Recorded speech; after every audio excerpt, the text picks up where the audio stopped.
Aller en vacances en Roumanie, ok, pourquoi pas. Mais moi j'y suis allée, Bucarest et Constanța. Et honnêtement, je vais t'expliquer pourquoi nos deux pays fonctionnent pas du tout de la même manière. Il faut savoir qu'en Roumanie, il n'y a pas de carafe d'eau. Bah ouais, quand t'essayes de dire I want a carafe en anglais, et bah ça marche pas, ils comprennent pas. À chaque fois que tu vas demander de l'eau, et bah ils vont te faire payer une bouteille en plastique.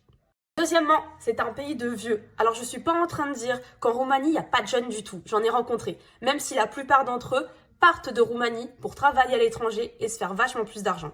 Ce qu'il faut que tu comprennes, c'est que quand tu vas t'éloigner de Bucarest, tu vas tomber sur des bâtiments à l'allure soviétique. En fait, tu auras toujours l'impression d'être en URSS. Tu verras aussi ça de par la mode des femmes et aussi de par la mentalité. Parce que tu as encore des gens qui se souviennent de Ceausescu.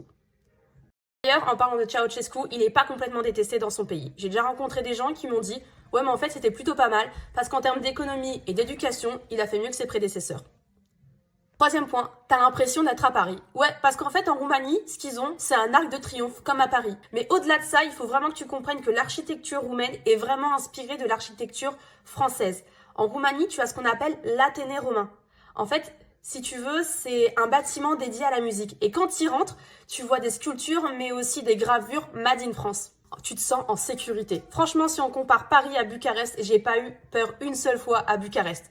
Peut-être pour deux raisons. La première, c'est qu'effectivement, les gens se barrent à l'étranger, donc moins de monde, moins de danger.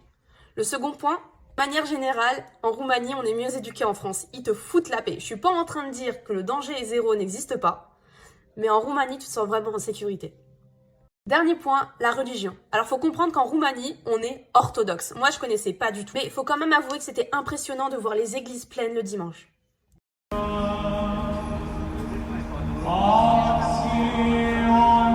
Je vais rentrer à la